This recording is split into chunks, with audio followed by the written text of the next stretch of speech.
이 오후 예배가 사실은 굉장히 우리의 인내를 요구하는 그런 시간입니다. 점심 식사를 하시고 또 잠시 쉬시는 그 사이에 참 충곤증과 또 여러 가지 어떤 졸리울 수밖에 없는 그런 상황과 환경이지만은 우리가 주의 말씀 앞에 섰을 때에 좀 두렵고 떨리는 마음으로 주의 말씀을 우리가 들었으면 좋겠고, 혹 옆에서 꿈속에서 주님을 만난 분이 계신다 그러면 좀 깨우셔서 눈 뜨고 주님을 만날 수 있도록 그렇게 좀 도와주시면 참 감사하겠다 생각합니다. 여러분, 과거에는요, 사회적으로든 아니면 종교적으로든 국내이든 국외이든지 간에 본받을 만한 위인들이 꽤 많았던 것 같습니다. 간단히 얘기를 위해서, 민주주의를 위해서 노력하셨던 분들도 있었을 것이고, 국가 경제를 회복시키는 그런 인물들도 계셨고, 그리고 기독교 안에서도 국내외적으로 본받을 만한 분들이 많이 계셨고, 그분들을 또 삶의 모델로 삼아서 그분들과의 삶을 따라 살아가려고 하는 그런 이들도 참 많이 있었습니다.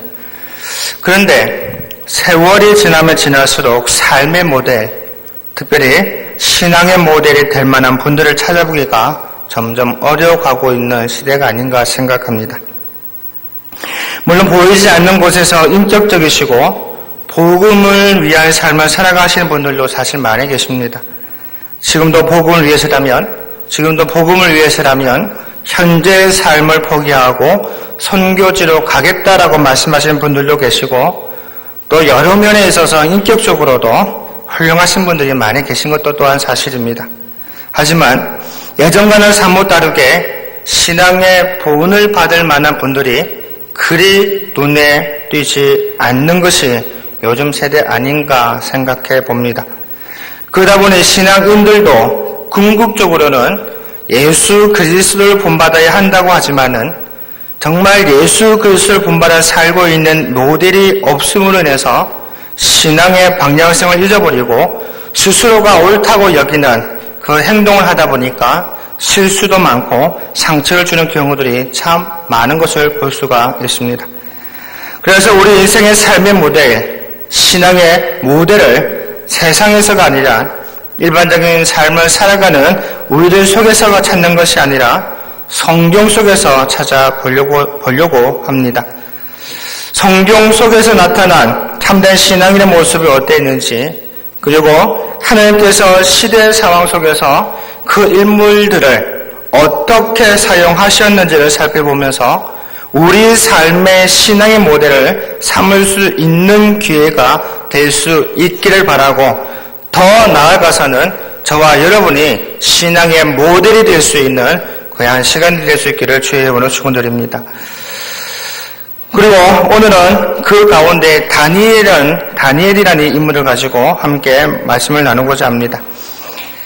이 다니엘의 그 시대의 그 신앙의 모습을 우리 현실에서도 적용하여서 하나님께 쓰임받고 다른 세상 사람들에게 뿐만 아니라 믿음 안에서의 성도들에게 저와 여러분이 본이 될 만한 그런 인물들이 다 되셔서 참된 신앙의 유산을 또한 자손들에게 남겨줄 수 있는 그런 기회가 될 수 있기를 진심으로 소망해 봅니다. 첫째로, 다니엘은 세상적인 신분을 의지하기보다는 하나님을 경외하는 일을 우선순위에 두어서 하나님께 존귀한 자로 인정받은 인물이었습니다. 3절부터 5절까지 보시면은 바벨론 왕은 환관장 아스부나스에게 이스라엘 자손 중에 왕족과 귀족 출신으로서 재주와 지식이 있고 학문에 익숙한 소년 몇을 박탁하여서 갈대아의 학문과 언어를 가르쳐 바벨론의 관리로 양성하도록 명하였습니다. 그래서 6절을 보시면 다니엘과 하나야와 미사엘과 아사랴가 그 후보에 발탁되었던 겁니다. 이러한 전후의 사정을 미뤄볼 때에 다니엘과 그의 세 친구들이 왕족이나 귀족 출신이었다는 것을 짐작할 수도 있을 뿐만 아니라 성경 본문에서도 우리에게 말씀해주고 있습니다. 말하자면 이들은 유다의 유력한 가문의 출신들로서 그 본래 신분이 고귀한 자들이었습니다. 그러나 다니엘서의 전체적인 그 맥락에서 살펴보면은 다니엘과 세 친구들은 자신들의 신분에 연연하지 아니하고 하나님을 경외하는 일이 먼저였기 때문에 후대에 우리들에게 큰 감동과 존경의 대상이 되기도 하는 것입니다. 그들은 이방 땅 이 바벨론에서 온전히 설 수가 있었고 또 많은 이들의 존경을 받을 수 있었던 이유는 그들이 여호와 하나님에 대한 한결같은 신앙심을 가지고 하나님을 경외함으로 하나님께서 그들을 높여주셨기 때문입니다. 여러분, 이러한 사실을 통해서 우리가 기억해야 할 것은요, 하나님을 경외하는 자는 아무리 그 신분이나 출신이 비천하며 환경이 열악해도 하나님의 인정을 받아서 궁극적으로 존귀하게 되기도 하고, 반대로 아무리 좋은 환경을 누리는 자라고 할지라도 하나님을 경외하지 않는 자는 궁극적으로 비천한 자리에 처하게 된다는 것을 우리에게 교훈해줍니다. 그러므로 여러분, 우리들의 세상적인 신분이나 사회적인 것을 의지하기보다는 하나님을 경외하는 삶을 먼저 사셔서 하나님께서 여러분을 높이시고 존귀하게 만드시는 그 역사를 저와 여러분이 체험할 수 있기를 진심으로 소망합니다. 사무엘상 2장 30절 말씀에 보시면 이렇게 말씀하십니다. 나를 존중히 여기는 자를 내가 존중히 여기고 나를 멸시하는 자를 내가 경멸하리라 라고 하나님께서 말씀하십니다. 하나님을 존중하시는 저와 여러분이 되시기를 바랍니다. 현재 다니엘에서 입장에서 하나님을 존중히 여기는 일은 자신의 신분을 가지고 세상적인 권력과 안위를 생각하면서 사는 것이 아니라 하나님을 높이는 삶을 사는 그 일이었습니다.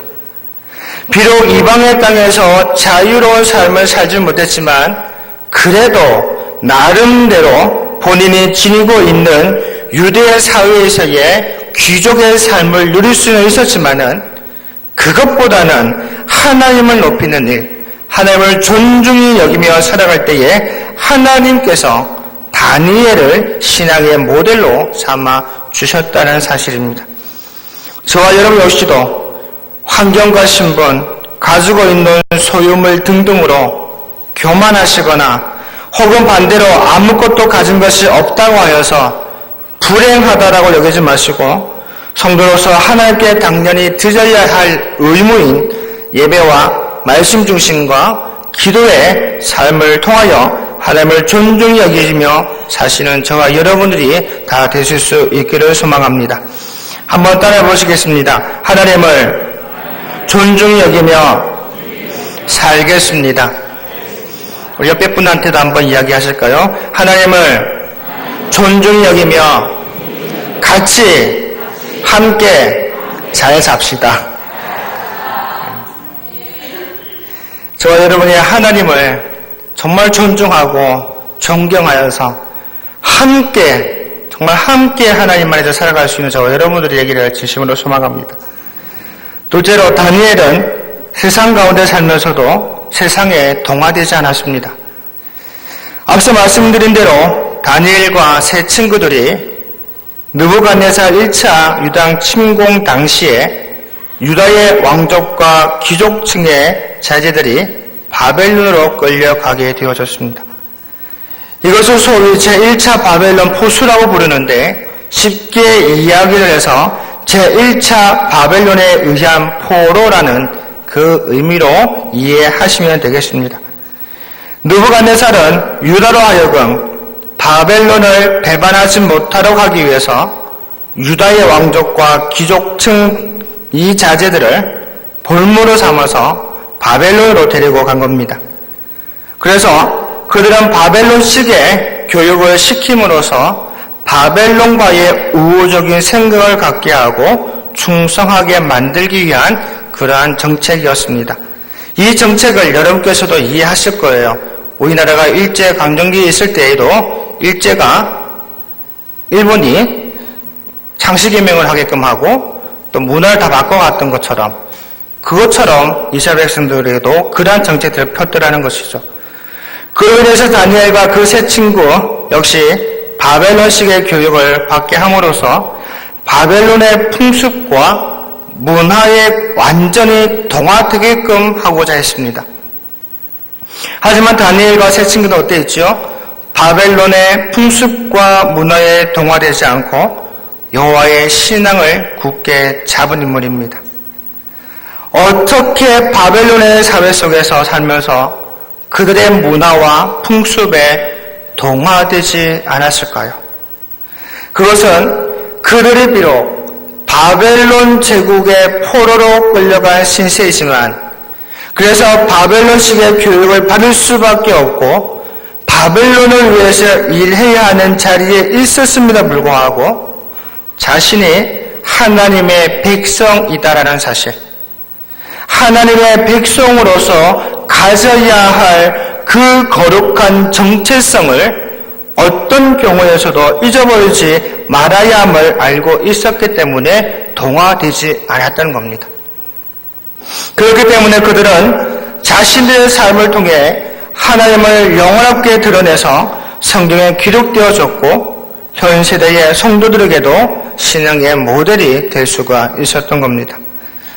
여러분, 우리도 이와 같은 다니엘의 신앙을 본받아야 합니다. 우리가 다른 나라의 볼모로 잡혀 있는 것은 아니지만은 현재 사자의 공중 권세를 잡고 있는 이 세상 속에서 저와 여러분이 살아가고 있습니다. 모든 문화가 사탄의 문화라고 말할 수는 없지만은 온갖 악한 문화들과 그 영향력 속에서 살아가고 있는 것이 저와 여러분입니다. 또 학교는 어떻습니까? 학교 교육에서는 무신론적인 교육을 받으며 살 수밖에 없는 환경이고 동성연애가 무슨 죄가 되느냐는 이 가치관이 형성되어 가고 있는 이 시대 속에 우리가 살고 있습니다. 그뿐만이 아닙니다. 세상의 가치관은 종교는 다 같은 것이고 종교가 나눠질 필요가 뭐가 있느냐, 하나로 통일되는 모습 좋지 않느냐, 모든 종교가 서로 협력하는 모습이 좋지 않느냐 하면서 종교 통합, 혼합주의적인 그 여론들을 형성하고 있는 게 지금 시대입니다.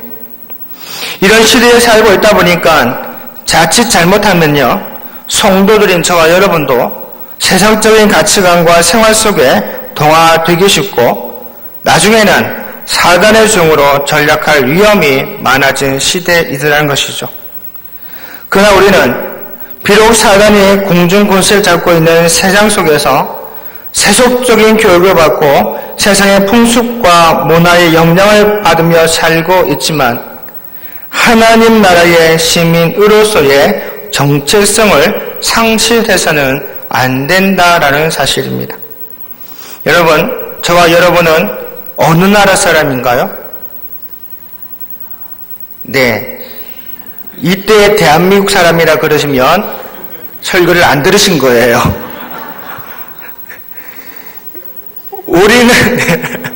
우리는 어디에 속한 사람들입니까?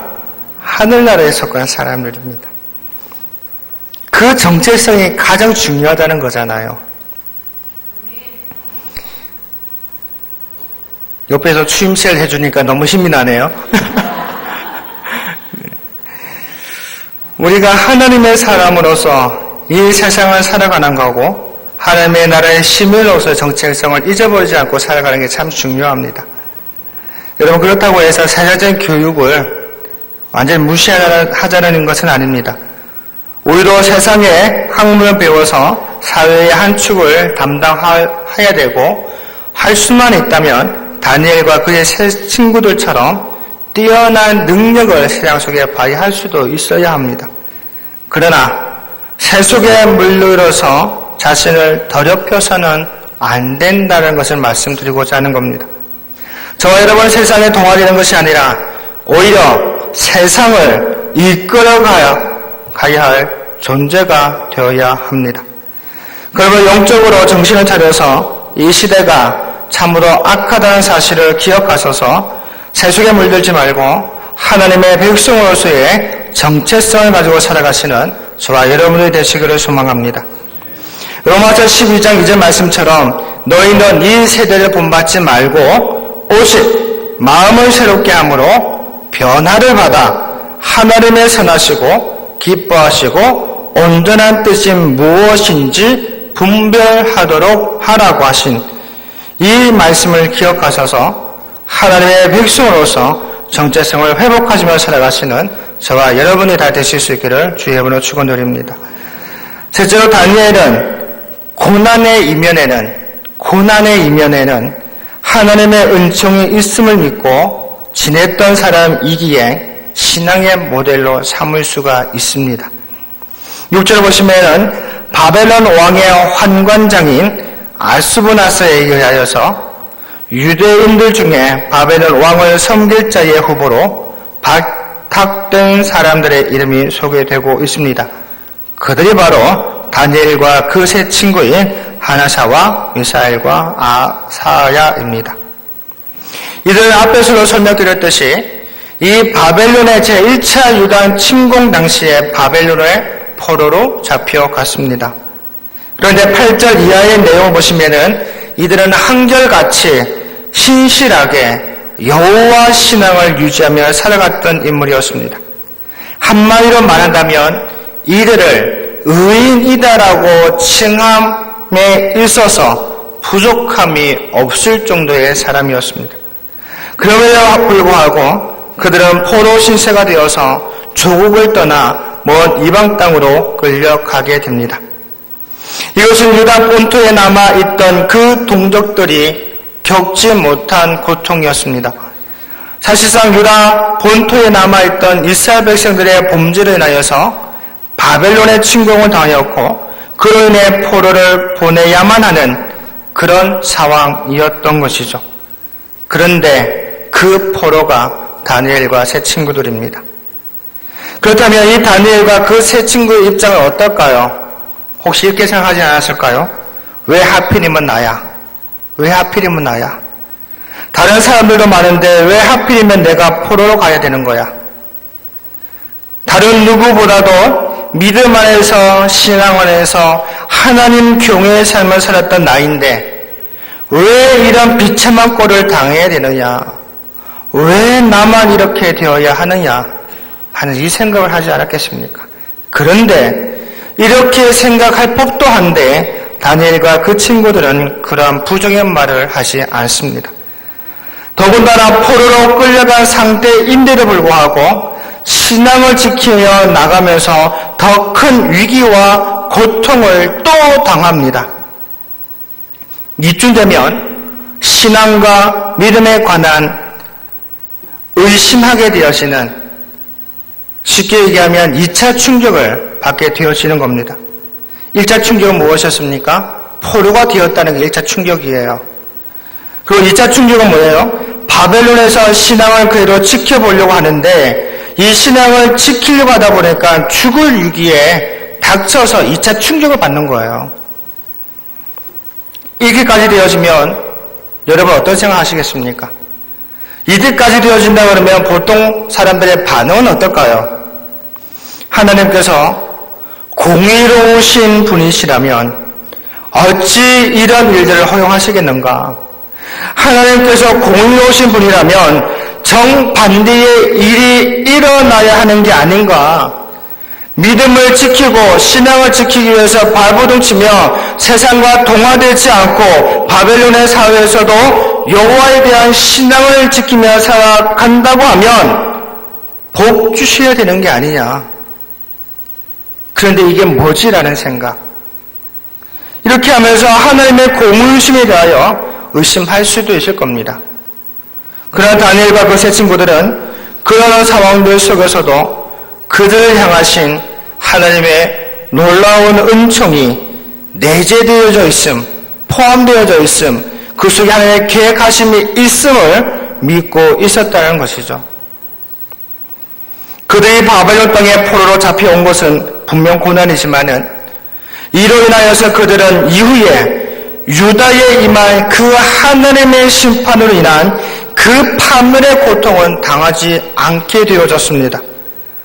또한 다니엘과 세 친구들은 결국에는 바벨론 제국에서 큰 영광을 얻었을 뿐만 아니라 비록 그들을 시기하는 자들의 참소와 모함으로 인하여 죽음의 위기를 겪긴 하였지만은 그 위기를 통하여 더 큰 영광을 얻게 되었습니다.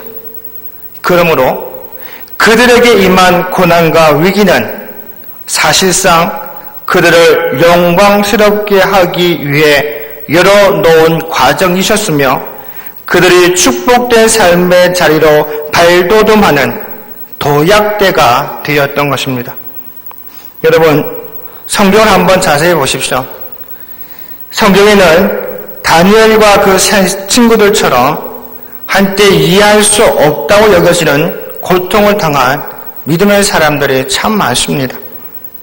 형들의 시기로 애굽의 종으로 팔려갔을 뿐만 아니라 하나님 앞에 범죄치 않기 위해 주인의 아내의 유혹을 물리쳤음에도 억울한 누명을 뒤집었으므로 감옥에 가게 되어진 사람, 이스라엘의 하나님을 모독하는 골리앗을 죽이고 이스라엘을 패전의 위기에서 건져내고도 사울의 시기로 오랫동안 반역자로 낙인 찍혀서 도망자로 지내야 했던 다윗이 바로 그 대표적인 인물입니다. 그러나 그들의 공통점은 무엇이었습니까? 상황과 형편이 불리하게 돌아간다고 해도 의를 버리지 않고 하나님과 동행하는 삶을 계속 유지했다라는 것이 공통점입니다. 물론 그들은 얼마 동안 불같은 시험 속에 크나큰 고난을 당하여야만 했지만 그 시험을 통과한 이후에 그들을 연단하시는 하나님의 선하심, 그 시련을 도약대로 삼아서 그들을 형통케 하시고 복 주시는 그 하나님의 은혜로우심을 맛볼 수가 있었던 것입니다. 이러한 사실을 통해서 알 수 있는 것은요, 고난은 그저 의인들을 힘겹게만 하는 것이 아니라, 우리에게 주어진 고난은 힘겹게만 하는 것이 아니라 의인의 고난은 고난으로 그치지 않고 그 이면에 그 고난과도 비교할 수 없는 그 하나님의 놀라운 은총이 내게 되어 있음을 믿고 가라는 것입니다. 여러분, 신앙생활 하시다 보면은 어려운 일과 유혹의 일들이 참 많습니다. 아니, 우리들의 일반적인 삶 가운데서 만만한 것은 하나도 없습니다. 그러나 성도는 삶의 고난이 있고 신앙의 위기가 올 때에 그 고난만 보지 마시고 고난 이면에 담기신 그 하나님의 은총을 받아 볼 수 있기를 소망합니다. 그런 믿음을 가지고 나아갈 때에 요셉처럼, 그 믿음 가지고 나아갈 때에 다윗처럼 오늘의 고난을 내일의 축복과 영광으로 가꾸는 삶을 살아갈 수가 있게 되어집니다. 우리가 너무나 잘 아시는 말씀이죠. 고린도후서 4장 17절에서 말씀하십니다. 우리가 잠시 받는 환난에 경한 것이 지극히 크고 영원한 영광에 중한 것을 우리에게 이루게 함이니라고 말씀하셨습니다. 여러분, 우리가 당하고 있는 고난은 잠시 잠깐입니다. 그 고난이 끝난 후에는 하나님께서 반드시 우리를 다시 한번 재도약해 주실 줄 믿습니다. 그 믿음 가지고 끝까지 걸어가시는 저와 여러분 되시기를 소망합니다. 이 믿음 가지고 누가 뭐라고 하든, 사탄이 내 귓가에 뭐라고 속삭이든지 간에 하나님의 신실하심 잊어버리지 말고 그 신실하신 말씀을 끝까지 붙잡고 하나님의 영광을 볼 수 있는 저와 여러분 되시기를 진심으로 소망합니다. 오늘 본문에서 다니엘과 그의 세 친구들의 처한 상황을 우리가 분명히 확인할 수 있었습니다. 그것은 다니엘의 현재 신분과 형편이 바벨론의 포로가 되어 볼모로 사로잡혔다는 사실과 바벨론의 왕을 위해, 바벨론 제국을 위해 살도록 교육받았다는 사실입니다. 그리고 바벨론 왕실에서 내린 음식을 먹고 포도주를 마셔야 한다는 것과 그들의 이름이 바벨론식으로 개명되어서 그 삶 자체가 바벨론을 위한 것이 되기를 강요당하는 실상이었습니다. 그러나 다니엘서 전체에서 펼쳐지는 기록은 그처럼 절망적인 것처럼 보이는 상황과 무기력하기 짝이 없어 보이는 그런 처지에서도 의연하게 신앙의 삶을 고수하는 다니엘과 그의 세 친구들의 면모를 증거해 주고 있습니다. 우리는 이들의 이 같은 삶의 면모를 통해서 신앙의 힘이 얼마나 강한 것인지를 확인할 수 있기를 바랍니다. 그리고 바벨론의 문화에 동화되지 않고 신앙의 삶을 살 수 있었던 것은 시간과 공간을 초월하여 하나님의 신실한 백성들 가운데 역사하시는 그 하나님의 권능을 믿어 의심하지 않았기 때문임을 여러분 기억하시길 바랍니다. 그리고 하나님을 향한 참되고 진실된 신앙의 각성과 결단이 있었습니다. 그 고난 가운데서도 하나님의 은총이 있음을 믿는 신앙인이었습니다. 지금도 하나님께서는 하나님의 백성이 어디에 서 있든지 어떤 삶의 위치와 자리에 서 있든지 거기에 개의치 않으시고 또 상황과 형편에 굴하지 않고 당당히 하나님의 뜻을 받들기를 바라고 계십니다. 바로 그런 사람들만이 신앙의 힘과 하나님을 믿는 믿음, 하나님의 역사가 얼마나 크고 견고하며 위대한 것인지를 체험할 수 있으며 또 세상 가운데 드러나는 삶을 살 수가 있습니다. 저와 여러분이 바로 이런 신앙인이 되셔서 저와 여러분이 신앙의 모델이 될 수 있는 저와 여러분 되시기를 진심으로 소망합니다. 어떤 분들이 여러분을 향하여서 나도 저분과 같은 아름다운 신앙, 저분과 같은 신실한 신앙, 저분과 같은 행복한 신앙을 내가 본받아야겠다라고 들을 수만 있다면 이거보다 더 큰 영광은 없을 것입니다. 저와 여러분이 그 이야기를 들으면서 결국에는 하나님께 영광을 돌리며 살아가시는 저와 여러분이 다 되시기를 주의 이름으로 축원드립니다. 기도하겠습니다. 살아계신 하나님 아버지 감사합니다. 하나님 그렇습니다.